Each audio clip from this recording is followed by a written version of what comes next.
ओम श्री माधवाय नमः। हरे कृष्णा। आप सभी भक्तों का दिन शुभ और मंगलमय हो। आज आप सुनेंगे वैशाख मास महात्म्य की संपूर्ण कथा। जय श्री गणेश। एक समय की बात है, गणेश जी ने पृथ्वी के मनुष्यों की परीक्षा लेने का विचार बनाया। तो वे अपना रूप बदलकर एक छोटे से बच्चे का रूप धारण करके पृथ्वी पर घूमने लगे। एक चम्मच में दूध ले लिया और दूसरे हाथ में चावल भर लिए। गली गली घूम घूम कर आवाज लगाने लगे कि कोई भाई मेरी खीर बना दो, कोई मेरी खीर बना दो। दूध और चावल तो मेरे पास हैं, कोई है जो मुझे खीर बना दे। तो उस बालक की इस तरह की बातें सुनकर सारे लोग हंसने लगे। कहने लगे कि भला इतने से दूध से कोई खीर बनती है। पर गणेश जी इसी तरह आवाजें लगाते रहे। एक गांव के बाद दूसरे गांव में इसी तरह चक्कर लगाते पुकारते घूम रहे थे। कोई भी खीर बनाने को तैयार नहीं हुआ। सुबह से शाम हो गई। गणेश जी वैसे आवाज लगा रहे थे तो शाम के समय एक बुढ़िया अपनी झोपड़ी के बाहर बैठी हुई थी। तो गणेश जी वहां से पुकारते हुए निकले कि कोई मेरी खीर बना दो, कोई मेरी खीर बना दो। दूध और चावल तो मेरे पास हैं। बुढ़िया बड़ी कोमल हृदय वाली थी। सोचने लगी, बच्चा है, बना देती हूँ, जितनी बनेगी उतनी ठीक है। तो वह कहने लगी, ला बेटा, मैं तेरी खीर बना देती हूँ। तो गणेश जी ने उसे चावल और चम्मच वाला दूध दे दिया। तो बुढ़िया माई उसे लेकर अंदर चली गई। गणेश जी भगवान कहने लगे, बूढ़ी अम्मा, खीर बनाने के लिए बड़ा बर्तन लेकर आना। तो बुढ़िया कहने लगी, मेरे पास तो बड़ा बर्तन नहीं है बेटा। गणेश जी कहने लगे, तब जाकर देखो तो सही। बुढ़िया जैसे ही अंदर गई तो एक बड़ी सी कढ़ाई रखी हुई थी। तो बुढ़िया को पता चल गया कि ये कोई साधारण बालक नहीं है। तो बुढ़िया ने चूल्हे पर कढ़ाई को चढ़ाया और जैसी बूढ़ी अम्मा ने वह दूध और चावल कढ़ाई के अंदर डाले तो तूफान आ गया। कढ़ाई लबालब भर गई। जैसे जैसे खीर तैयार हो रही थी, उसके अंदर से केसर की बहुत अच्छी खुशबू आ रही थी। खीर बनते ही गणेश भगवान बूढ़ी अम्मा से कहने लगे, माँ जी, मैं स्नान करके आता हूँ। आप ऐसे करो, पूरे नगर निवासियों को न्योता दे दो ताकि वह भी खीर खाने आ जाएं। बूढ़ी माँ ने कहा, ठीक है। तो वह गांव वालों को न्योता देने चली गई। गणेश जी स्नान करने चले गए तो उसी समय बुढ़िया का बेटा और बहू खेत से आए थे। तो बहू सोचने लगी, माँ जी तो पूरे नगर को न्योता देने चली गई तो मेरे लिए खीर नहीं बचेगी। उसने जल्दी से एक थाली ली और उसके अंदर खीर डालकर रसोई में किवाड़ के पीछे बैठ गई और कहने लगी, ले गणेशिया भोग लगा, ले गणेशिया भोग लगा। और खीर खा ली। उस थाली को चक्की के नीचे छुपा दिया। बुढ़िया न्योता देकर आई तो गांव वाले सोचने लगे, कल तो बुढ़िया के पास कुछ नहीं था, आज इतना धन कैसे हो गया, ये हमें खीर खिलाएगी। तो सारे मिलकर बुढ़िया के घर पहुंचे कि चलो देखते हैं आज बुढ़िया माई हमें क्या खिलाने वाली है। तो जैसे उसकी झोपड़ी के पास गए, खीर की बहुत अच्छी खुशबू आ रही थी। इतने में गणेश जी वहां आ गए। तो बुढ़िया माई कहने लगी, गणेश भगवान भोग लगा लो, गांव वाले आ गए हैं, उन्हें खीर भी तो परोसनी है। गणेश जी कहने लगे, बूढ़ी माई मैंने तो भोग लगा लिया। बुढ़िया कहने लगी, आपने भोग कब लगाया, अभी तो आप बाहर से आए हो। तो कहने लगी, माई मुझे तो तुम्हारी बहू ने भोग लगा दिया। अगर विश्वास नहीं तो चक्की के नीचे जाकर देख लो, थाली पड़ी है, उसके अंदर दो चावल चिपके हैं। बुढ़िया माई ने चक्की के नीचे जाकर देखा तो सच में थाली थी, उसमें दो चावल चिपके हुए थे। वह समझ गई कि गणेश जी भगवान सच कह रहे हैं। तो बुढ़िया ने सारे गांव वालों को खीर परोसी। सारे गांव वाले खूब तारीफ करके खीर खा रहे थे, फिर भी खीर खत्म नहीं हो रही थी। बुढ़िया गणेश भगवान से कहने लगी, गणेश जी अब मैं क्या करूं इस खीर का, यह कढ़ाई तो वैसी की वैसी ही है। उसने कहा, बुढ़िया माई सुबह न्योता और दे देना, एक बार और सारे नगर निवासियों को खीर खिला देना। बुढ़िया माई ने सुबह फिर उन्हें बुलाया और फिर खीर खत्म होने का नाम नहीं ले रही थी। तो इस खीर का समाचार राजा के कानों में पड़ा। राजा ने अपने सैनिकों को भेजकर कहा कि जाओ उस बुढ़िया के पास और उस खीर की कढ़ाई को यहाँ लेकर आओ। तो राजा का आदमी आज्ञा पाते ही बुढ़िया के घर चला गया और वहां जाकर कहने लगा कि बूढ़ी अम्मा, इस कढ़ाई का आपके घर में क्या काम है? यह कढ़ाई तो राजमहल में शोभा देती है। तो यह कहकर वह कढ़ाई वहां से उठाकर राजमहल में ले आया। जैसे ही महल में लाकर कढ़ाई को रखा, उस कढ़ाई के अंदर कीड़े मकोड़े बिलबिलाने लगे, सांप बिच्छू जहरीले जानवर घूमने लगे, बुरी तरह से बदबू आने लगी। तो यह देखकर राजा को बहुत हैरानी हुई। उन्होंने बुढ़िया को बुलाया और कहा कि बूढ़ी माई, ये सब क्या है? यह ले जा तेरी कढ़ाई, पता नहीं क्या जादू टोना करती है। तुम्हारे घर में तो खुशबू आ रही थी और यहाँ लाते ही बदबू हो गई, कीड़े मकोड़े हो गए। बुढ़िया कहने लगी, महाराज, आप देते तो पहले देते, यह तो मुझे गणेश भगवान ने दिया है। यह कहकर वह कढ़ाई को वहां से अपनी झोपड़ी में ले आई और गणेश भगवान को याद करके कहने लगी कि गणेश जी भगवान, अब इस कढ़ाई का मैं क्या करूं? तो गणेश जी वहां पर प्रकट हुए और कहने लगे, बूढ़ी माई, इस कढ़ाई को तुम अपने घर के एक कोने में गाड़ दो, सुबह उठकर देख लेना। ऐसा कहकर अंतर्ध्यान हो गए। बूढ़ी माई ने जैसा गणेश जी ने कहा वैसा किया। जब सुबह बूढ़ी माई की आंख खुली तो झोपड़ी की जगह सुंदर महल बन गया। जगह पे कढ़ाई दबाई थी, उस जगह को खुद को देखा तो सोनों की मोहरों से भरे हुए 2 घड़े निकले। यह देखकर बुढ़िया और उसकी बहू बहुत खुश हुई। दोनों गणेश भगवान का जयकारा लगाने लगी। उस दिन से बुढ़िया और उसकी बहू दोनों प्रतिदिन गणेश भगवान की पूजा करने लगी। गणेश जी भगवान, जैसे अपने बुढ़िया को दिया वैसे सबको देना। कहानी कहने सुनने वाले, हुंकारा भरने वाले को देना। तो प्रेम से बोलो, गजानन की जय। बैसाख स्नान की एक बहुत ही सुंदर कहानी जो हमें नित्य नियम से सुननी चाहिए। राजा और बांदरी की कहानी। एक समय की बात है, किसी नगर में एक राजा था जो बहुत दयावान, धर्मात्मा और भगवान विष्णु का परम भक्त था। वह हर वर्ष गंगा जी में बैसाख स्नान करता। एक समय जब बैसाख मास आया तब राजा ने निश्चय किया, मैं इस नगर का राजा हूँ, मुझे पूर्ण अधिकार है कि मैं सबसे पहले गंगा जी में स्नान करूं। उसने सारे नगर में ढिंढोरा पिटवाया कि गंगा जी में सबसे पहले वह स्नान करेगा और बाद में सब। यदि कोई पुरुष उससे पहले स्नान करेगा तो उसे अपना आधा राज्य दे देगा और यदि कोई महिला उससे पहले स्नान करेगी तो वह उसे ही अपना कर लेगा। ऐसा कहकर राजा ने गंगा जी के घाट पर पहरा लगवा दिया। पहरेदार सारी रात गंगा जी पर पहरा देते और राजा सुबह सबसे पहले घाट पर आता और स्नान करता, परंतु उसे घाट गीला मिलता, पानी हिलता हुआ दिखता। राजा ने घाट पर पहरा कड़ा कर दिया, परंतु रोज यही नियम था क्योंकि घाट के किनारे पर पेड़ पर एक बांदरी थी जो रोज सुबह सबसे पहले गंगा जी में स्नान करती। अपने पिछले जन्म के कर्मों से उसे बंदरिया का जन्म मिला था और उसे अपना पिछला जन्म याद था। वह भगवान विष्णु की भक्त थी, इसलिए बैसाख स्नान करती। देखते ही देखते बैसाख मास समाप्त होने लगा। एक दिन एक सिपाही ने बंदरिया को स्नान करते हुए देख लिया और उसे पकड़ लिया। राजा के आने पर उसे बताया कि यह आपसे पहले यहाँ स्नान करती है। बंदरिया को देखकर राजा को आश्चर्य हुआ। तब बंदरिया ने इंसान की भाषा में उसे सारी बात बता दी। अब जैसा कि राजा ने प्रण किया था, उसने बंदरिया से शादी कर ली। बंदरिया को यह पता था कि उसके बैसाख स्नान के फलस्वरूप ही वह रानी बनी है। राजा ने बंदरिया के साथ अपना पति धर्म निभाया। राजा की बहुत सी रानियां थीं जो बंदरिया का मजाक बनाती। देव योग से बंदरिया को गर्भ ठहर गया।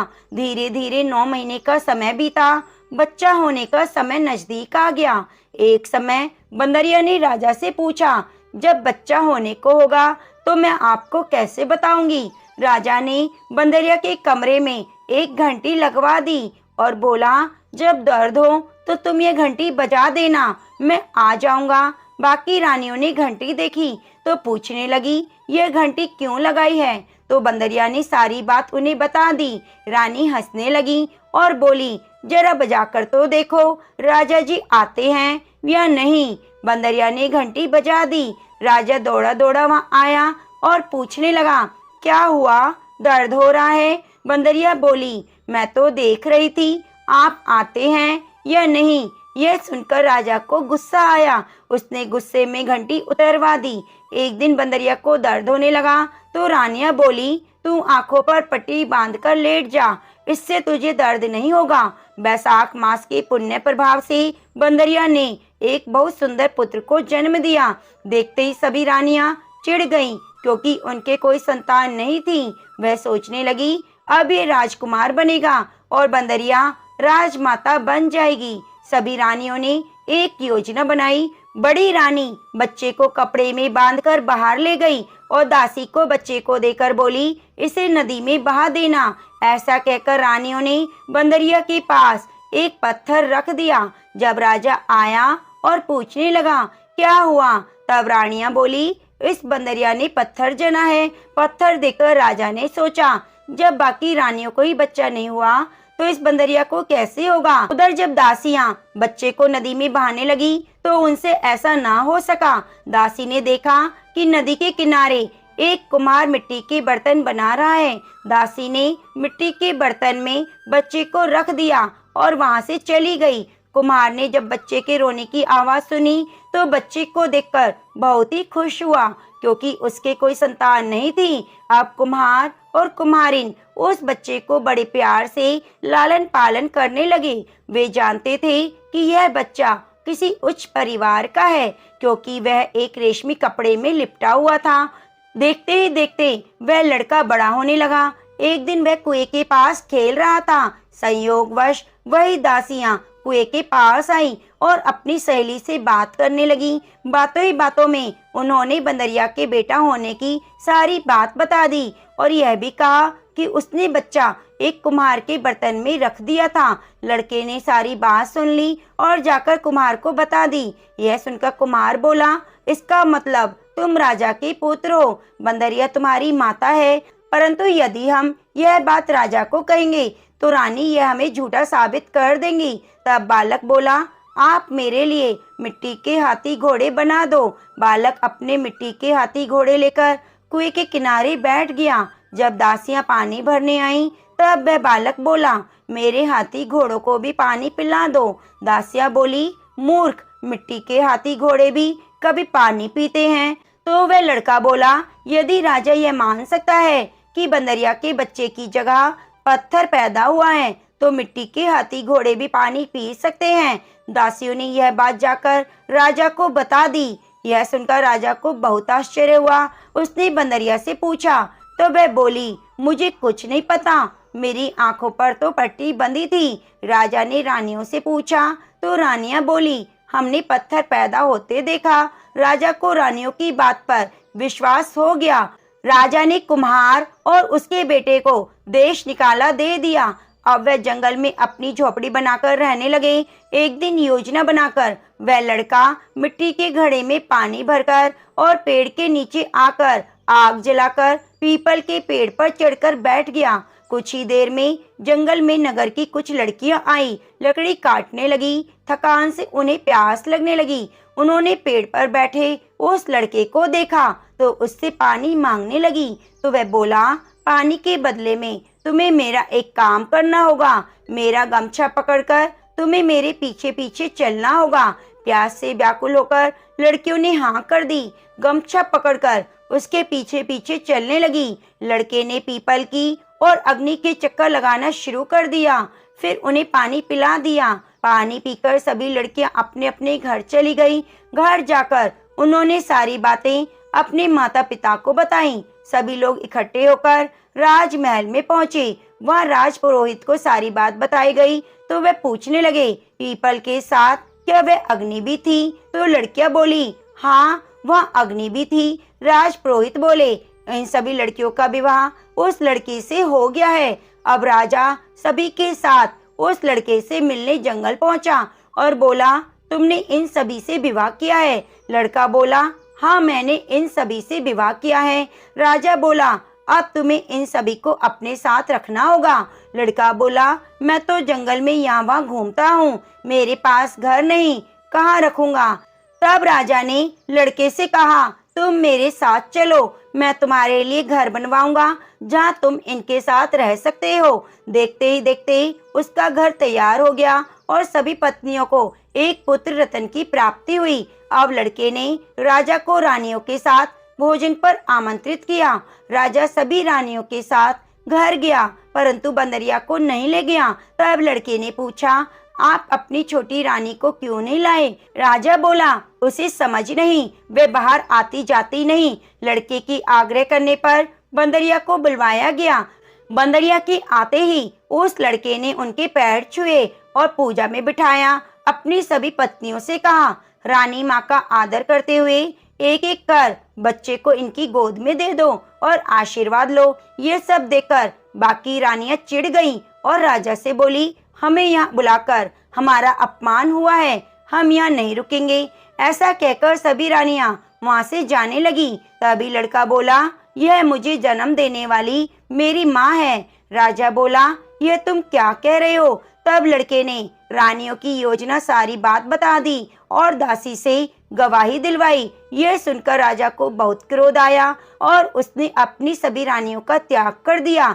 बंदरिया रानी पुत्र बहू और पोतों के साथ महल में सुखपूर्वक रहने लगी। हे विष्णु भगवान, जैसी कृपा आपने बंदरिया पर करी, वैसी इस कहानी को कहते सुनते हुंकारा भरते सभी पर करना। जय श्री हरि विष्णु। बड़ पीपल और आकड़े के पेड़ को सींचने की कहानी। नर्मदा नदी के तट पर बहुत पुराना छोटा सा गांव था। उस गांव में एक बुजुर्ग वैश्य दंपति अपने दो बेटे और बहू के साथ रहते थे। उस वैश्य का नित्य नियम था कि वह रोज नर्मदा घाट पर जाकर स्नान करता और वहीं से एक लोटा जल लेकर सूर्य भगवान को अर्घ देता। वहीं पर बड़ पीपल और आकड़े के पेड़ को सींचता था। एक बार की बात है, बैसाख मास लगने वाला था तो वैश्य ने अपनी पत्नी से कहा कि भगवान, मेरी तबीयत कुछ दिनों में ठीक नहीं, कल से बैसाख मास लगने वाला है, मुझे लगता है कि मेरा नर्मदा पर जाकर स्नान करने का नियम टूट जाएगा। तब उस वैश्य की पत्नी ने अपने पति से कहा, आप इतने दुखी और परेशान क्यों होते हैं? भगवान की कृपा से हमारे दो दो बेटे और बहू हैं। आप दोनों बेटे और बहू से कह दो, उनमें से कोई ना कोई आपको नर्मदा नदी पर जरा सा पानी लाकर आपको दे देगा। तो वैश्य बोला कि इस बार मेरा मन करता है कि हम जोड़े से बैसाख स्नान करें। तब वैश्य की पत्नी बोली, आपने तो मेरे मन की बात कही, हम दोनों जरूर एक साथ जोड़े से स्नान करेंगे। तब वैश्य दंपति ने अपने दोनों छोटे बहू बेटों को अपने पास बुलाया और अपने मन की बात कही। वैश्य दंपति का बड़ा बेटा बोला, बाबूजी, आपको पता तो है कि मैं नौकरी के लिए दूसरे शहर में आता जाता हूँ। मुझे सवेरे ही 5 बजे घर से निकलना होता है, तो मैं काम नहीं कर पाऊंगा। बड़ी बहू बोली, माँ बाबूजी, मुझे भी सुबह सुबह इनका टिफिन तैयार करना होता है, तो मैं भी नर्मदा नदी से आपको पानी लाकर नहीं दे पाऊंगी, क्योंकि एक दिन की बात होती तो मैं निभा लेती, लेकिन पूरे बैसाख मास में यह नियम नहीं निभा पाऊंगी। तब वैश्य दंपति के छोटे बेटे और बहू बोले, माँ बाबूजी, आप चिंता मत कीजिए, हम दोनों ही आपके लिए एक पानी का घड़ा नर्मदा नदी के तट से लाकर दे देंगे। आप दोनों जरूर बैसाख स्नान करना। ऐसा कहकर दोनों बेटे बहू अपने कमरों में चले गए। इसके बाद वैश्य का छोटा बेटा अपनी पत्नी से बोला, सुशीला, मेरे मन में एक विचार आया कि जब हम दोनों नर्मदा के तट पर एक मटका पानी का लेने के लिए जाएंगे, तो क्यों ना हम भी दोनों बैसाख का स्नान कर लें। अब उसकी पत्नी ने कहा, यह बात तो आपने सही कही, हम दोनों भी जोड़े से स्नान करें। तब उन दोनों ने जाकर अपने माता पिता से कहा कि माँ बाबूजी, आपके साथ हम भी जोड़े से स्नान करेंगे। यह सुनकर वैश्य दंपति को बड़ी प्रसन्नता हुई। अगले दिन सुबह 4 बजे ही वैश्य दंपति के छोटे बेटे और बहू नर्मदा के घाट पर पहुंच गए। वैश्य के छोटे पुत्र ने मर्दाना घाट पर स्नान किया, पत्नी ने जनाना घाट पर स्नान किया और स्नान करने के बाद दोनों ही एक मटका पानी का लाकर अपने माता पिता को दे देते हैं। तब वैश्य दंपति ने चरु में से पहले एक लोटा जल निकालकर रख लिया, बाकी बचे हुए जल से स्नान किया। फिर लोटे के जल से सूर्य भगवान को अर्घ दिया। बड़ पीपल आकड़े के पेड़ को नर्मदा के जल से सींचा, पूजा की और 5 परिक्रमा की। पहले के जमानों में घरों के आंगन में ही बड़ पीपल, नीम और आकड़े के पेड़ हुआ करते थे। तब वैश्य दंपति जब स्नान कर लेता है तो छोटी बहू सुशीला उसके कपड़ों को धोकर आंगन में सुखा देती और फिर चाय नाश्ता बनाकर अपनी सासू को देती, खाना देती। इसी तरह पूरा बैसाख का मास बीत गया। जब बैसाख की पूर्णिमा का दिन आया तो वैश्य दंपति ने अपने छोटे बेटे और बहू से कहा, तुम दोनों ने भी हमारे साथ ही बैसाख मास का स्नान किया है, तो संपूर्ण फल पाने के लिए हमें 2 जोड़ा ब्राह्मण दंपति को भोजन कराना चाहिए। तब उन्होंने बहू से कहा कि बहू, तुम कल स्वादिष्ट खीर, मालपुए और कचौड़ी आदि बनाना। 2 जोड़ा ब्राह्मण दंपति को गांव से बुलाकर ले आना, हम उन्हें भोजन कराएंगे, कपड़े और दक्षिणा आदि देंगे। तब दोनों बेटा बहू बोले, माँ बाबूजी, जैसा आप चाहेंगे वैसा ही होगा। तब दूसरे दिन छोटी बहू ने सुबह जल्दी उठकर खीर, मालपुए, कचौड़ी आदि बनाए और गांव में ब्राह्मण दंपति को बुलाने के लिए चली गई। वह आधी रास्ते में पहुंची कि उसे 2 ब्राह्मण 2 ब्राह्मणी आते जाते दिखाई दिए। बहू ने सोचा, शायद ये तीर्थ यात्री हैं, गांव के तो नहीं लग रहे, क्यों न मैं इन्हें ही भोजन के लिए घर ले जाऊं। तब छोटी बहू ने उन्हें प्रणाम किया और बोली, पंडित जी, आज बैसाखी पूर्णिमा है और मेरी सास ससुर 2 ब्राह्मण जोड़ा जोड़ी को भोजन कराना चाहते हैं। कृपया आप मेरे साथ मेरे घर भोजन करने के लिए चलिए। तब वह पंडित और पंडिताइन बोले कि पुत्री, हम भी तीर्थ यात्री हैं, हमें भोजन मिल जाए, इससे बड़ी बात क्या हो सकती है। तब वैश्य की छोटी बहू उनको घर लेकर आ गई, उनके लिए आसन लगाया, चौकी लगाई, पानी का लोटा भरकर रखा, उनके लिए भोजन का थाल परोसा। सभी ने भरपेट भोजन किया। फिर वैश्य दंपति ने उन्हें कपड़े और दक्षिणा दी। तब ये दोनों ब्राह्मण और ब्राह्मणी ने सबको ढेर सारा आशीर्वाद दिया। तब वैश्य दंपति अपने छोटे बहू और बेटे से बोले कि इनके चरण धोने के लिए जल लेकर आओ। तब बेटा बहू जल की झारी लेने के लिए अंदर चले गए और वैश्य दंपति चरण पूछने के लिए, गमछा लेने के लिए कमरे के अंदर चले गए।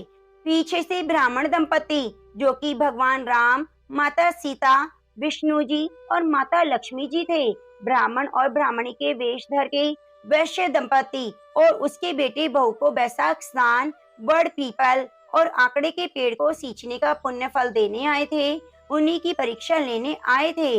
वे अंतर्ध्यान हो गए। जैसे ही वैश्य दंपति और उनके बेटे बहू चौके में आए तो उन्हें कोई दिखाई नहीं दिया, लेकिन देखकर उनको आश्चर्य हुआ कि उनकी रसोई में अन्न धन की ढेरियां पड़ी हुई हैं। जैसे ही वैश्य दंपति ने चौकी हटाई तो उन्हें आश्चर्य हुआ, जहाँ भगवान राम और माता सीता बैठी थी, वहाँ भगवान राम के चरण धनुष के चिन्ह अंकित थे और माता सीता बैठी हुई थी, वहाँ सोने की मोहरों की थैली पड़ी थी। जहाँ विष्णु जी बैठे थे वहाँ चक्र का चिन्ह था। जहाँ माता लक्ष्मी बैठी थी वहाँ सोने चांदी की आभूषणों की ढेरियां थी। यह खबर पूरे गांव में फैल गई कि वैश्य दंपति के घर भगवान राम, माता सीता, विष्णु भगवान और माता लक्ष्मी जी प्रकट हुए हैं। तो वैश्य दंपति के घर लोगों के दर्शनों का तांता लग गया। जब वैश्य दंपति के बड़े बेटे बहू को पता चला तो उन्हें बहुत दुख हुआ कि अगर हम भी बैसाख स्नान करते, माँ बाबूजी के लिए नर्मदा का जल लाकर स्नान कराने को देते, तो आज हमें भी भगवान के दर्शन होते। उस दिन वैश्य दंपति ने पूरे गांव में ढिंडोरा पिटवा दिया कि पूरे बैसाख मास में स्नान करने से, बड़ पीपल आकड़े के पेड़ की पूजा करने से घर की दरिद्रता दूर हो जाती है, घर में अन्न धन की वृद्धि होती है। अगर पूरे मास में व्रत करना संभव नहीं तो स्नान करने के बाद बड़ पीपल और आकड़े की पूजा अवश्य करनी चाहिए, इससे घर की दरिद्रता दूर हो जाती है। हे बड़ पीपल देवता, हे बैसाख देवता, जैसा सुख आपने वैश्य दंपति और उसके छोटे बहू को दिया, बेटे को दिया, वैसे सबको देना। तो प्रेम से बोलिए, लक्ष्मी नारायण भगवान की जय, सियावरी रामचंद्र भगवान की जय। प्रिय भक्तों, नारद जी कहते हैं हे राजन, अब तुम बैसाख मास में पीपल सींचने की कथा का श्रवण करो। किसी नगर में एक राजा रहा करते थे। राजा की दो रानियां थीं। राजा की एक मुंहबोली बहन थी जो उन्हीं के पास रहती थी। राजा अपनी मुंहबोली बहन की सारी बातें मानते। राजा की जो बड़ी रानी थी वे बड़ी ही धार्मिक थी। बैसाख के महीने में ब्रह्म मुहूर्त में उठती, स्नान ध्यान के बाद बड़ पीपल आंकड़े की पूजा करती। छोटी रानी अपनी ननद की चापलूसी किया करती, क्योंकि वह सोचती राजा अपनी मुंहबोली बहन की सारी बातें मानते हैं और मैं भी इनकी बहन को खुश रखूंगी तो राजा मुझे अधिक प्रेम करेंगे। इसी कारण जब बैसाख का महीना आया तो बड़ी रानी बड़ पीपल आंकड़ा सींचने लगी। इसके लिए उसे महल से बाहर जाना पड़ता था। छोटी रानी यह सब देखकर ननंद के पास गई और बोली, भाई साहब, बड़ी रानी पता नहीं क्या जादू टोना करती है, दिन भर महल से बाहर रहती है। इस प्रकार वह बहन अपने भाई राजा के पास जाकर बोली कि भाई, बड़ी रानी बड़ पीपल आंकड़े की पूजा से जादू टोना करती है। आप सारे बड़ पीपल आंकड़े को कटवा दो, जिससे वह जादू टोना नहीं कर सकेगी। राजा ने अपनी बहन की बात मानकर अपने नौकर को भेजकर नगर के सारे बड़ पीपल कटवा दिए। यह सब बड़ी रानी को पता चला तो उसे बड़ा दुख हुआ। समय बीतता गया।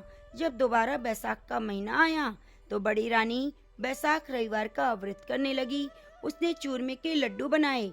एक थाली में मोली, चावल, कुमकुम, कच्चा सूत, दीपक, गुड़, जल की झारी, मेहंदी, काजल और कपड़ा पूजा की सामग्री ली। बड़ पीपल आंकड़े की पूजा करने के लिए महल से बाहर निकल गई। पूरे नगर में घूमी, किंतु कहीं भी बड़ पीपल आंकड़े का पेड़ दिखाई नहीं दिया। वे घूमते घूमते जंगल की तरफ निकल गई। वहां से उन्हें पत्थर के नीचे दबा हुआ एक छोटा सा आंकड़े का पौधा दिखाई दिया। उसे देखकर खुश हुई। वहीं बैठकर आंकड़े की पूजा करना शुरू कर दिया। घी का दीपक जलाया, आंकड़े में झाड़ी से जल सींचा, कुमकुम, चावल, मौली, काजल, गुड़ चढ़ाकर चूरमे के लड्डू का भोग लगाया, कच्चा सूत बांधकर कपड़ा उड़ाया। रानी ने राजा और प्रजा की खुशहाली की प्रार्थना की। इसके बाद वह अपने महल में लौट आई। समय बीतता गया। राजा को शिकार खेलने का बहुत शौक था। इसी प्रकार एक दिन वह शिकार खेलने के लिए निकले। जेठ का महीना था। बहुत तेज धूप थी। कोई शिकार नहीं मिल रहा था। राजा की सेवकों के पास जो कुछ भी खाने को था वह सब खत्म हो चुका था। पीने के लिए पानी भी नहीं बचा था। तेज गर्मी में भूख और प्यास से बेहाल हो गए। राजा ने अपने सिपाहियों को आदेश दिया कि पेड़ पर चढ़कर देखो, जरा आसपास कोई जल का स्रोत तो नहीं।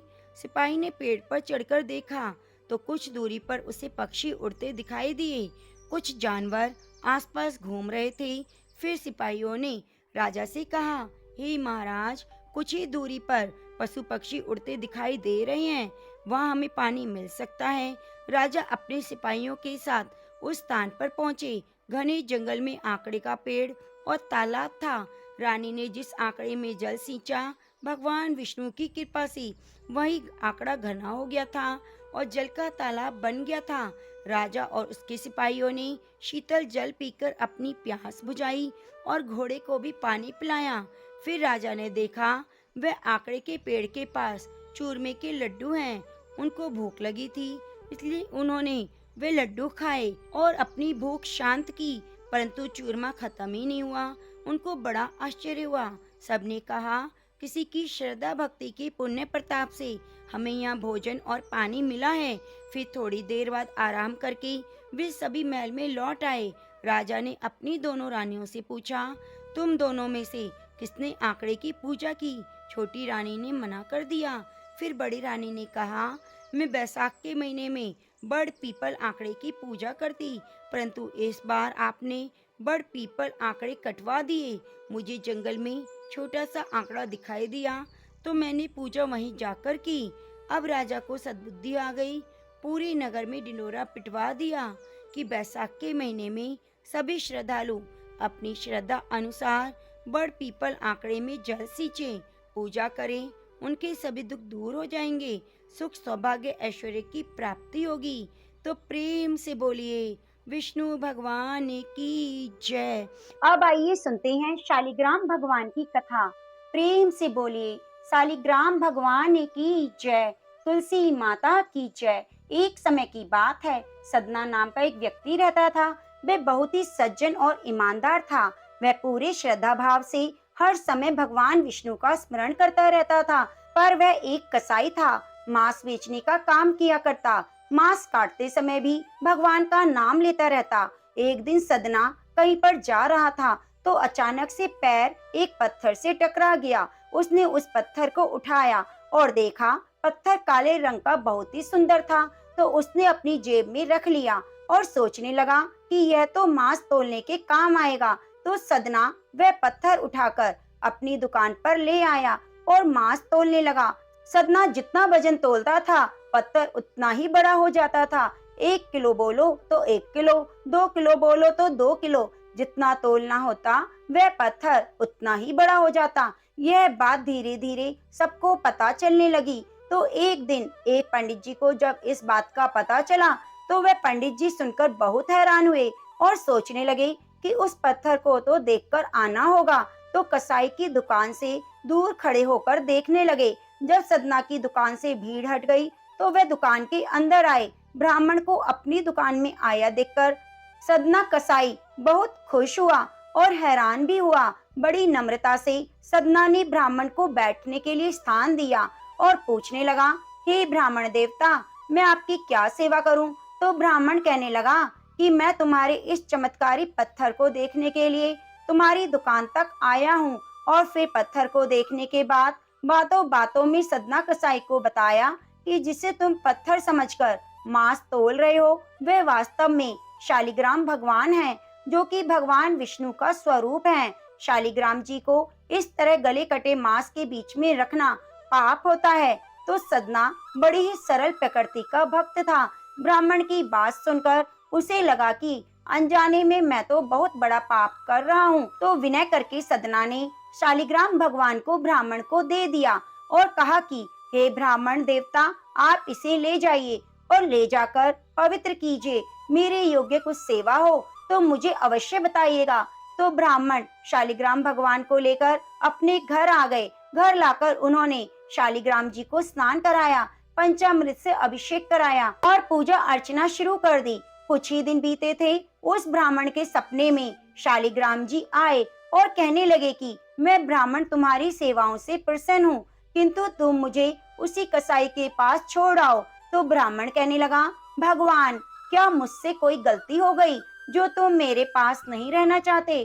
तो शालिग्राम भगवान कहने लगे, तुम मेरी पूजा अर्चना करते हो, मुझे बहुत अच्छा लगता है, परंतु जो सदना है वह मेरे नाम का गुणगान हर समय करता है। जो व्यक्ति हर समय मेरा गुणगान करता रहता है तो मैं खुद को उसे बेच देता हूँ। सदना तुम्हारी तरह से मेरी अर्चना नहीं करता, पर हर समय मेरा गुणगान करता है, जो मुझे बहुत अच्छा लगता है, इसलिए तो मैं उसके पास गया था।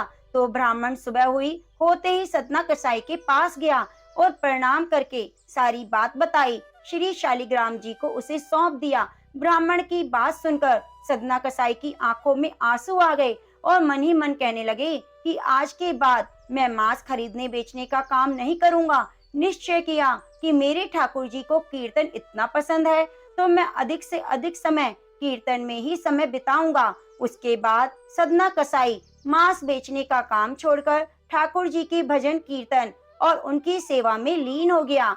हे शालिग्राम भगवान, जैसे आप सदना कसाई की भक्ति से प्रसन्न होकर उसे दर्शन दिए, जो आपका कीर्तन करे, कार्तिक मास में स्नान करे, आपकी कथाओं को सुने, आप उस पर अपनी कृपा सदैव बनाना। तो प्रेम से बोलिए शालिग्राम भगवान की जय। शारदा माता सुमिरी की, गणपति शीश नवाए, कथा कहूँ माता की, सुनी कष्ट मिट जाए।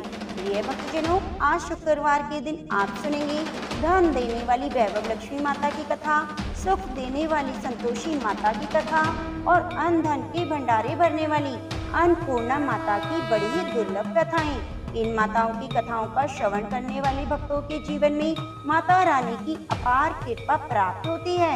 तो आप सभी भक्तजनों के जीवन की मंगल कामना करते हुए कथाओं को सुनते हैं। सबसे पहले सुनते हैं वैभव लक्ष्मी माता की कथा।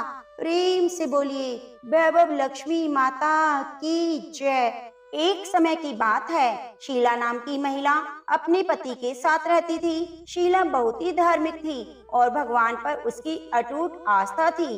उसके पास ईश्वर ने जितना भी दिया था वह उसी में खुश थी। एक बार उसका पति गलत संगति में लग गया। वह शीघ्र अमीर होने का स्वप्न देखने लगा। बुरे दोस्तों के साथ रहने से वह शराब जुआ आदि खेलने लगा। इन आदतों की वजह से वह अपना सारा धन गंवा बैठा। अपने पति और घर की हालत देखकर शीला बहुत दुखी हुई, लेकिन उसको भगवान पर पूर्ण भरोसा था तो वे सब कुछ ठीक कर देंगे। वे हमेशा यही सोचती थी। एक दिन दोपहर में किसी ने दरवाजे पर आवाज दी और शीला बाहर आई। उसने देखा दरवाजे पर पड़ोस की माताजी खड़ी हैं। उनके चेहरे पर एक विशेष तेज था। माताजी को शीला के अंदर ले आई और बिठाया। तब माताजी ने शीला से कहा, हर शुक्रवार को लक्ष्मी जी के मंदिर में आती हूँ। लेकिन शीला समझ नहीं पाई। फिर माताजी ने बोला, तुम काफी दिनों से मंदिर नहीं आई तो मैं तुम्हें देखने चली आई। माताजी की प्रेम भरी बातों से शीला की आंखों में आंसू आ गए।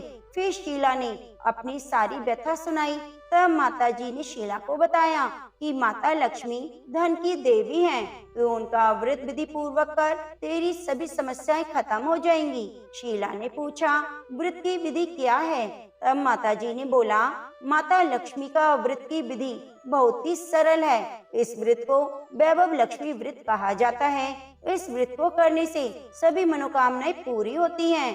शीला ये सुनकर बहुत खुश हो गई और आंखें बंद करके व्रत करने का संकल्प करने लगी। जैसे आंखें खोली तो माताजी उसे दिखाई नहीं दी, तो वह सोचने लगी, ये माताजी कहाँ गई? यह माता कोई और नहीं, स्वयं माँ लक्ष्मी थी जो शीला को राह दिखाने आई थी। दूसरे दिन शुक्रवार था। शीला प्रातःकाल उठकर स्नान करके माता जी की बताई विधि के अनुसार पूजा का प्रसाद चढ़ाया। पूजा के प्रसाद के बाद यह प्रसाद सबसे पहले अपने पति को खिलाया। प्रसाद खाते ही उसके पति के व्यवहार में परिवर्तन आ गया और उसने शीला को मारा भी नहीं। यह देखकर शीला के मन में वैभव लक्ष्मी व्रत के लिए श्रद्धा बढ़ गई। अब शीला ने वैभव लक्ष्मी व्रत श्रद्धा पूर्वक 21 व्रत किए। 21वें शुक्रवार को माता जी के बताए अनुसार उद्यापन किया। 7 औरतों को वैभव लक्ष्मी किताब उपहार में दी और माता लक्ष्मी से प्रार्थना की, हे माता लक्ष्मी, मैंने आपका वैभव लक्ष्मी व्रत करने की मन्नत मांगी थी जो आज पूर्ण हो गया। हे माँ, मेरी सभी विपत्तियां दूर करना। व्रत के प्रभाव से शीला का पति ने सारे बुरे कार्य छोड़ दिए और एक अच्छा आदमी बन गया। अब वह कड़ी मेहनत करने लगा। घर में सुख शांति आ गई और सभी सुखपूर्वक रहने लगे। अतः जो भी व्यक्ति वैभव लक्ष्मी माता का व्रत करता है, माता रानी उसके जीवन को खुशियों से भर देती है और धन धान्य की बरसात होती है। माता रानी अपने भक्तों को कभी भी निराश नहीं करती। तो प्रेम से बोलिए वैभव लक्ष्मी माता की जय। अब आइए सुनते हैं सुख संतोष प्रदान करने वाली माँ संतोषी माता की कथा। तो प्रेम से बोलिए संतोषी माता की जय। एक बुढ़िया थी जिसके 7 बेटे थे। उनमें से 6 कमाते थे और एक नहीं कमाता था। वह बुढ़िया उन 6 को अच्छी रसोई बनाकर बड़े प्रेम से खिलाती और 7वें को बचा कुचा झूठन ही खिलाती, परंतु वह भोला था और मन में कोई विचार नहीं करता। एक दिन वह अपनी पत्नी से बोला, देखो मेरी माता को मुझसे कितना प्रेम करती है। उसने कहा, वह तुम्हें सभी की झूठन खिलाती है, फिर भी तुम ऐसा कहते हो। चाहे तो तुम स्वयं आकर देख सकते हो। एक दिन बहुत बड़ा त्योहार आया। बुढ़िया ने 7 प्रकार के भोजन और चूरमे के लड्डू बनाए। 7वां लड़का यह बात जानने के लिए सिर दुखने का बहाना करके पतला कपड़ा ओढ़कर सो गया और देखने लगा। माँ ने उनको बहुत अच्छे अच्छे आसनों पर बिठाया और 7 प्रकार के भोजन और लड्डू परोसी। वह अपने 6 बेटों को बड़े प्रेम से खिला रही थी। जब वे 6 उठ गए तो माँ ने उनकी थालियों से झूठन इकट्ठी की और एक लड्डू बनाया। फिर वह 7वें लड़के से बोली, अरे रोटी खा ले। वह बोला, माँ मैं भोजन नहीं करूँगा, मैं तो परदेश जा रहा हूँ। माँ ने कहा, कल जाना तो आज जा, चला जा। वह घर से निकल गया। चलते समय उसे अपनी पत्नी की याद आई जो गौशाला में कंडे थाप रही थी। वह बोला, हम विदेश को जा रहे हैं, आएंगे कुछ काल, तुम रहियो संतोष से, धर्म अपनो पाल। इस पर उसकी पत्नी बोली, जाओ पिया आनंद से, हमारी सोच हटाए, राम भरोसे हम रहे, ईश्वर तुम्हें सहाय। देहु निशानी आपनी, देख धरू मैं धीर, सुधी हमारी ना विसारियो, रखियो मन गंभीर। इस पर वह लड़का बोला, मेरे पास कुछ नहीं है, ये अंगूठी है सो ले लो और मुझे भी अपनी कोई निशानी दे दो। वह बोली, मेरे पास क्या है, ये गोबर भरे हाथ हैं। यह कहकर उसने उसकी पीठ पर गोबर भरे हाथ की थाप मार दी। वह लड़का चल दिया। ऐसा कहते हैं कि इसी कारण से विवाह में पति पत्नी की पीठ पर हाथ की छाप मारी जाती है। चलते चलते वह दूर देश में पहुंचा। वह एक व्यापारी की दुकान पर जाकर बोला, भाई मुझे नौकरी पर रख लो। व्यापारी को नौकर की जरूरत थी। वह बोला, तनख्वाह काम देकर दूंगा, तुम रह जाओ। वह सवेरे 8 बजे से रात के 12 बजे तक की नौकरी करने लगा। थोड़े ही दिनों में सारा लेन देन और हिसाब किताब रखने लगा। सेठ के 5-7 नौकर चक्कर खाने लगे। सेठ ने उसे 2-3 महीने में आधे मुनाफे का हिस्सेदार बना दिया।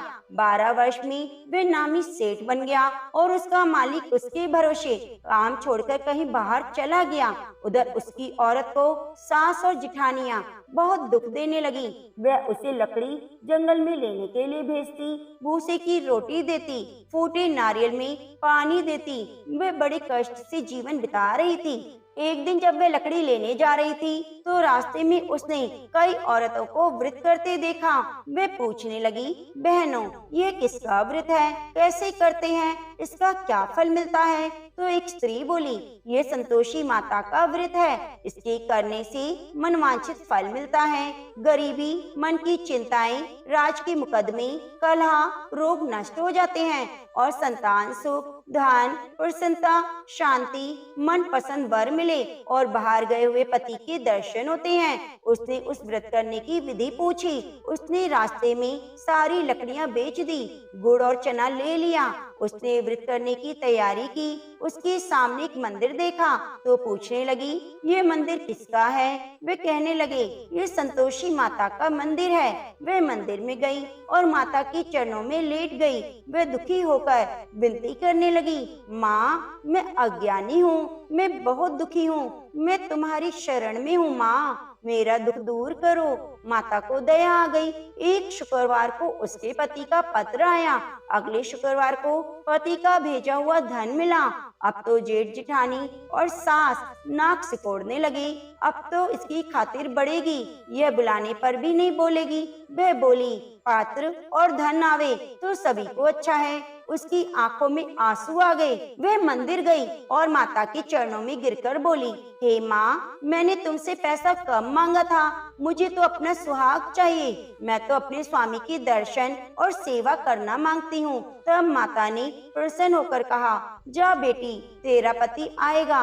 वह बड़ी प्रसन्नता से घर आ गई और घर का कामकाज करने लगी। उधर संतोषी माता ने उसके पति को स्वप्न में घर जाने और पत्नी की याद दिलाई। उसने कहा, माँ मैं कैसे जाऊँ, परदेश की बात है, लेन देन का कोई हिसाब नहीं। माँ ने कहा, मेरी बात मान, सवेरा नहा धोकर मेरा नाम लेकर घी का दीपक जलाकर दंडवत करके दुकान पर बैठना। देखते देखते सारा लेन देन साफ हो जाएगा, धन का ढेर लग जाएगा। सवेरे उसने स्वप्न की बात सभी से कही तो सब खिल्ली उड़ाने लगे। वे कहने लगे, कई सपने भी सत्य होते हैं। पर एक बूढ़े ने कहा, भाई जैसा माता ने कहा है वैसा करने में क्या डर है। उसने नहा धोकर माता को दंडवत करके घी का दीपक जलाया और दुकान पर जाकर बैठ गया। थोड़ी ही देर में सारा लेन देन साफ हो गया, माल बिक गया, धन का ढेर लग गया। वह बहुत खुश हुआ और घर के लिए गहने और सामान खरीदने लगा। वह जल्दी ही घर को रवाना हो गया। उधर बेचारी उसकी पत्नी रोज लकड़ियां लेने जाती, रोज संतोषी माता की सेवा करती। उसने माता से पूछा, हे माँ, ये धूल कैसी उड़ रही है? माता ने कहा, तेरा पति आ रहा है, तू लकड़ियों के 3 बोझ बना ले, एक नदी के किनारे रख, एक यहाँ रख और तीसरा अपने सिर पर रख ले। तेरे पति के दिल में उस लकड़ी के गट्ठे को देखकर मोह पैदा होगा। जब ये यहाँ रुककर नाश्ता पानी करके घर जाएगा, तब तू लकड़ियाँ उठाकर घर जाना और चौक के बीच में गट्ठर डालकर जोर जोर से 3 आवाजें लगाना। सासू जी, लकड़ियों का गट्ठा ले लो, भूसे की रोटी दे दो, नारियल के खोपड़े में पानी दो, आज मेहमान कौन आया है? इसने माँ के चरण छुए और कहे अनुसार सभी कार्य किया। वे तीसरा गट्ठर लेकर घर गई और चौक में डालकर कहने लगी, सासू जी, लकड़ियों का गट्ठर ले लो, भूसे की रोटी दे दो, नारियल के खोपड़े में पानी दो, आज मेहमान कौन आया है? यह सुनकर सास बाहर आकर कपट भरे वचनों में उसके दिए हुए कष्टों को भुलाने के लिए कहने लगी, बेटी, तेरा पति आया है, आ मीठा भात और भोजन कर, गहने कपड़े पहन। अपनी माँ के ऐसे वचन सुनकर उसका पति बाहर आया और अपनी पत्नी के हाथ में अंगूठी देखकर व्याकुल हो उठा। उसने पूछा, ये कौन है? माँ ने कहा, ये तेरी बहू है, आज 12 बरस हो गए, ये दिन भर घूमती फिरती है, काम काज करती नहीं, तुझे देखकर नखरे करती है। वह बोला, ठीक है, मैंने तुझे और इसे देख लिया, मुझे दूसरे घर की चाबी दे दो, मैं उसमें रहूंगा। माँ ने कहा, ठीक है, जैसी तेरी मर्जी। उसने चाबियों का गुच्छा पटक दिया। उसने अपना सामान तीसरी मंजिल के ऊपरी कमरे में रख दिया। एक ही दिन में वह राजा के समान ठाट बाट वाला बन गया। इतने में अगला शुक्रवार आया। बहू ने अपने पति से कहा, मुझे संतोषी माता के व्रत का उद्यापन करना है। वह बोला, बहुत अच्छा, खुशी से कर लो। जल्दी ही उद्यापन की तैयारी करने लगी। उसने जेठ के लड़कों को जीवने के लिए कहा, उन्होंने मान लिया। पीछे से जिठानियों ने अपने बच्चों को सिखा दिया, तुम खटाई मांगना जिससे उसका उद्यापन पूरा ना हो। लड़कों ने जीम कर खटाई मांगी। बहू कहने लगी, भाई, खटाई किसी को नहीं दी जाएगी, यह तो संतोषी माता का प्रसाद है। लड़के खड़े हो गए, बोले, पैसे लाओ। वह भोली कुछ समझ ना सकी कि उनका क्या भेद है। उसने पैसे दे दिए और वे इमली की खटाई खरीद कर खाने लगे। इस पर संतोषी माँ को क्रोध आ गया। राजा के दूत उसके पति को पकड़कर ले गए। वे बेचारी बड़ी दुखी हुई और रोती हुई माता जी के मंदिर गई। चरणों में गिरकर कहने लगी, माता जी, ये क्या किया? हंसाकर अब मुझे क्यों रुलाया? माता बोली, पुत्री, मुझे दुख है कि तुमने अभिमान करके मेरा व्रत तोड़ा है और इतनी जल्दी सभी बातें भुला दी। वे कहने लगी, माता जी, मेरा कोई अपराध नहीं, मुझे तो लड़कों ने भूल में छल लिया, मैंने भूल से ही उन्हें पैसे दे दिए। माँ, मुझे क्षमा करो, मैं दोबारा तुम्हारा उद्यापन करूंगी। माता बोली, जा, तेरा पति रास्ते में आता हुआ मिलेगा। उसे रास्ते में पति मिला। उसके पूछने पर वह बोला, राजा ने मुझे बुलाया था, मैं उनसे मिलने गया। वे फिर घर चले गए। कुछ ही दिन बाद फिर शुक्रवार आया। वे दोबारा पति की आज्ञा से उद्यापन करने लगी। उसने फिर जेठ के लड़कों को बुलाया। जिठानियों ने फिर वही बात सिखा दी। लड़के भोजन की बात पर फिर खटाई मांगने लगे। उसने कहा, खटाई कुछ नहीं मिलेगी, आना है तो आओ। यह कहकर ब्राह्मण के लड़कों को लाकर भोजन कराने लगी। यथाशक्ति उन्हें दान दक्षिणा दी। संतोषी माँ की उन पर बड़ी कृपा हुई और माता रानी बहुत प्रसन्न हुई। माता की कृपा से 9वें मास में एक चंद्रमा के समान सुंदर पुत्र हुआ। अपने पुत्र को लेकर वह रोजाना मंदिर जाने लगी। एक दिन संतोषी माता ने सोचा, ये रोज यहाँ आती है, आज मैं इसके घर चलूं, इसका सासरा देखूं। ये सोचकर उन्होंने एक भयानक रूप बनाया। गुड़ और चने से सना मुख, ऊपर को सूंड के समान होठ, जिन पर मक्खियां भिनभिना रही थी। इसी सूरत में वे उनके घर गई। देहली पर पांव रखते ही उसकी सास बोली, देखो, कोई डाकिन आ रही है, इसे भगाओ, नहीं तो किसी को खा जाएगी। लड़के भागकर खिड़की बंद करने लगे। 7वें लड़के की बहू खिड़की से देख रही थी। वे वहीं से चिल्लाने लगी, आज मेरी माता मेरे घर आ गई। यह कहकर उसने बच्चे को दूध पीने से हटाया। इतने में सास बोली, पगली पगली, इसे देखकर उतावली हो रही है, बच्चे को पटक दिया।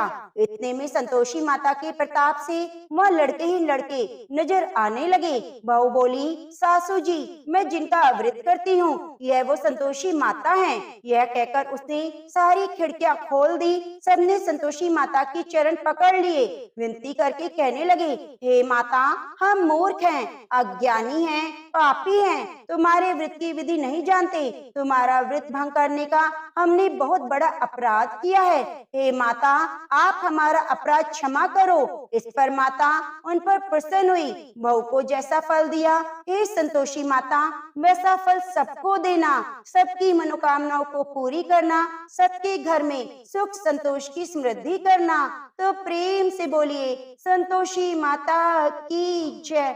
अब आइए सुनते हैं अनधन के भंडारे भरने वाली माँ अन्नपूर्णा की कथा। तो प्रेम से बोलिए, जय माँ अन्नपूर्णा। ओम नमः शिवाय। प्राचीन काल की बात है, पुरुषोत्तम नामक नगर में एक बहुत धर्मात्मा सेठ जी रहा करते थे।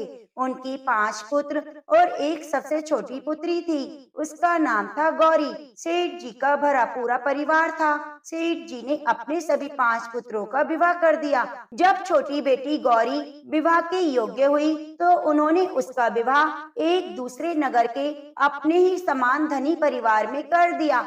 अब सेठ जी की पुत्री गौरी दुल्हन बनकर जिस घर में गई, वहाँ उसका पति अपने माता पिता का इकलौता पुत्र था। अब गौरी बड़ी ही प्रसन्नता पूर्वक अपने ससुराल में रहने लगी। गौरी बड़ी ही सदाचारी, गुणवान और रूपवती थी। एक दिन की बात है, 1.25 महीना हो गया, तब सास ने गौरी को रसोई संभालने के लिए दे दिया। रसोई की सारी बातें समझा दी। गौरी अपनी सासू माँ के पांव छूकर रसोई में प्रवेश करती है। तब सास ने कहा, बहू रोज सुबह जल्दी उठकर पूजा पाठ करके रसोई में प्रवेश करना, फिर खाना बनाना। रोटी बनाते समय पहली रोटी गाय को और अंतिम रोटी कुत्ते की बनाना मत भूलना। इस प्रकार सास ने गौरी को सब कुछ समझा दिया। गौरी 4 लोगों के लिए खाना बनाती और खाना बनाकर अपने पूरे परिवार को खिलाती, और जब अंत में खुद खाना खाने बैठती तब देखती कि उसके लिए तो रोटी बची ही नहीं है। वे चावल दाल सब्जी खाकर पानी पी लेती। अब जब शाम होती तब गौरी ने सुबह से ज्यादा आटा लगाया, रोटी सब्जी बनाकर रख दी। जब रात्रि में सब लोग खा लेते तो फिर से जब गौरी खाने के लिए बैठी तो रोटी का डिब्बा खोलती है, उसमें एक भी रोटी नहीं थी। यह देखकर उसे बहुत आश्चर्य हुआ कि उसने तो सुबह से भी ज्यादा आटा लगाया था, लेकिन फिर भी रोटियां नहीं बची। अब वह सिर्फ सब्जी खाकर पानी पीकर सो जाती है। अगले दिन फिर उसने कल से 2 गुना ज्यादा आटा लगाया, रोटियां बनाई, लेकिन फिर से उसे रोटी नहीं मिली। तभी रोटियां खत्म हो गई थी। दिन भी आधे पेट खाना खाकर ही उसे रहना पड़ा। इसी प्रकार गौरी चाहे जितना भी आटा लगाती, रोटियां उसे नहीं मिलती। यह रोज का काम हो गया था।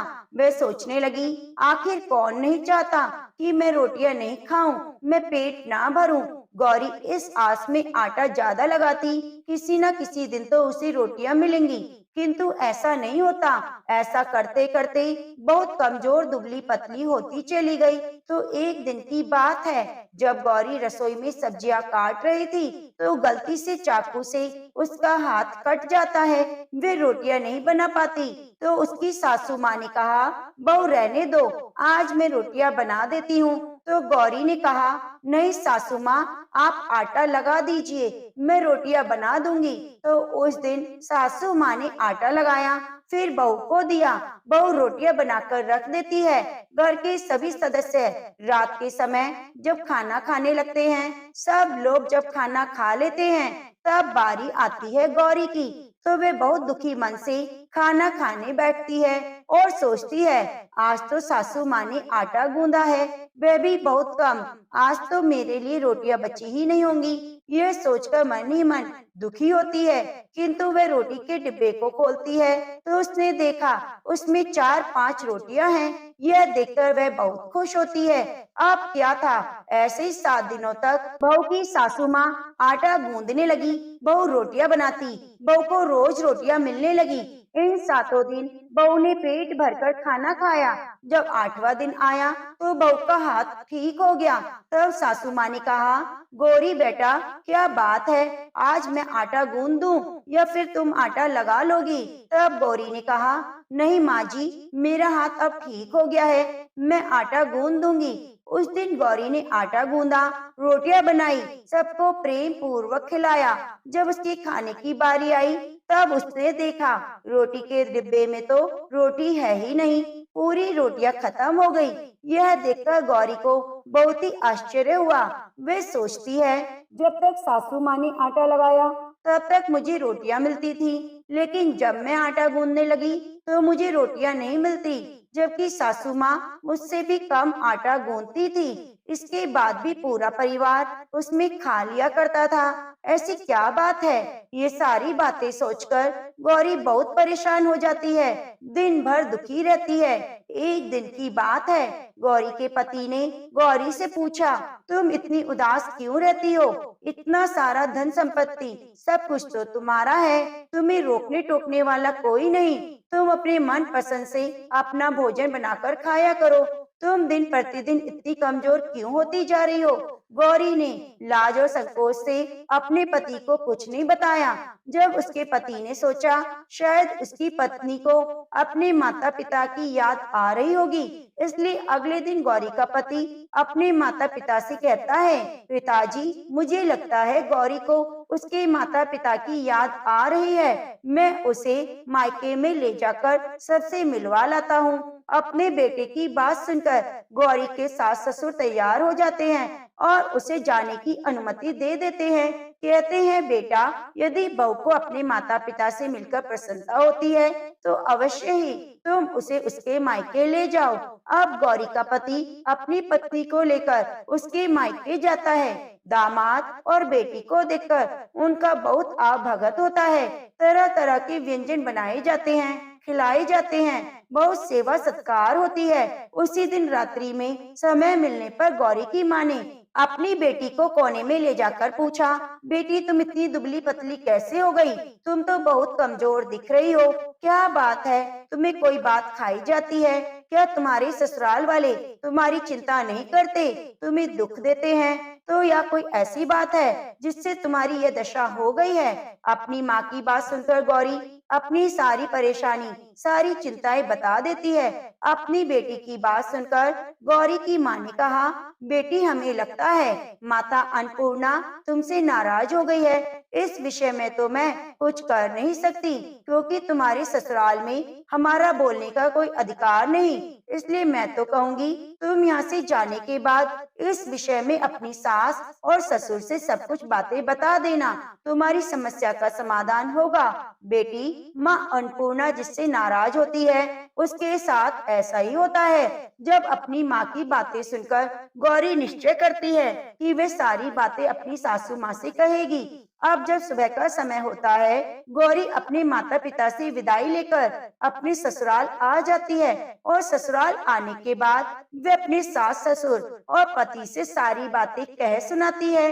वह कहती है, माँ जी, जब से मैंने रसोई संभाला है, मैं खाना बनाती हूँ, तब से मुझे एक भी दिन रोटी नहीं बचती। मैं बिना खाए सो जाती हूँ, किसी दिन पानी पीकर सो जाती हूँ, किसी दिन चावल सब्जी खाती हूँ, रोटी तो मुझे मिलती ही नहीं। और माँ जी, आपको याद है जब मेरा हाथ कट रहा था, जब आप उस समय आटा गूंथती थी और बहुत कम, फिर भी मुझे रोटियां मिल जाती थी और मैं पेट भर खाना खाती थी। लेकिन अब जब मेरे हाथ का घाव ठीक हो गया, तब से मैं फिर से आटा गूंदने लगी और रोटियां बनाने लगी। अब मेरे लिए फिर से रोटियां नहीं बचती, मैं आधे पेट ही खाना खाती हूँ। अपनी बहू की बातें सुनकर सास को सब कुछ समझ में आ गया। उसने कहा, बहू, ये शायद मेरी ही गलती है, मैंने तुम्हें सब कुछ बताया, सब सिखाया, लेकिन एक बात तो बताना भूल गई। ऐसा कहकर सास अपनी बहू का हाथ पकड़कर गौरी को रसोई घर में ले जाती है। एक परात में आटा निकालकर उस आटे को अच्छे से गूंदती है और गूंदने के बाद उस गूंदे हुए आटे पर अपनी उंगलियों की 5 छाप लगा देती है और कहती है, बहू, ये माँ अन्नपूर्णा का छाप होता है, उनका चिन्ह होता है। आटा लगाने के बाद कोई भी स्त्री इस तरह छाप लगाती है तो उसके घर में बरकत होती है। इसका अर्थ है कि माँ अन्नपूर्णा की कृपा सभी परिवार वालों पर बरसे और कोई भी सदस्य भूखा पेट न सोए। बहू, मैं तुम्हें बताना भूल गई, तुम आटा लगाते वक्त आटे पर 5 उंगलियों की छाप छोड़ देना और माँ अन्नपूर्णा तुम्हारे ऊपर अवश्य कृपा करेगी। तुम कभी खाली पेट भूखा नहीं सोओगी। यह बरकत का चिन्ह है। अब सासू माँ की बात सुनकर बहू रोज आटा गूंथती और अपनी उंगलियों की छाप छोड़ देती, फिर रोटियां बनाती। अब बहू को हर रोज रोटियां मिलने लगी। वे भरपेट भोजन करने लगी, स्वस्थ भी हो गई। माँ अन्नपूर्णा की कृपा से उस पर धन धान्य की बरकत हुई और उसके हाथ में माँ अन्नपूर्णा का वास हो गया। घर पर कोई भी सदस्य भूखा नहीं रहता। जो कोई मेहमान आता, भीख मांगने के लिए भिक्षुक आता, उसे भी खाना खिलाकर ही घर से विदा करती। इस प्रकार बहू के ऐसा करने से उसके घर में बरकत होने लगी। प्रिय भक्तजनों, आटे को गूंथकर उस पर 5 उंगलियों की छाप लगाना हमारी पुरानी परंपरा है। ये माता लक्ष्मी और माँ अन्नपूर्णा का चिन्ह माना जाता है। ऐसा करने से माता अन्नपूर्णा सदैव प्रसन्न रहती है और अपनी कृपा दृष्टि हमारे ऊपर बनाए रखती है। हमारे पूर्वजों से लेकर अब तक ये परंपरा चली आ रही है। माताएं बहनें अपनी 5 उंगलियों की छाप आटे पर अवश्य लगाती हैं और माँ अन्नपूर्णा से प्रार्थना करती हैं कि सबका पेट भरना, सबका कल्याण करना, घर में अन्न धन की वर्षा करना। तो प्रेम से बोलिए माँ अन्नपूर्णा की जय। ओम नमः शिवाय। आज की कथाएं अगर आपको पसंद आई हैं, तो हमारे चैनल को सब्सक्राइब करके बेल आइकन को जरूर दबा लीजिए और वीडियो को लाइक कीजिए। कमेंट में गणेश भगवान की जय, अन्नपूर्णा माता की जय जरूर जरूर लिखिए। ओम श्री गणेशाय नमः।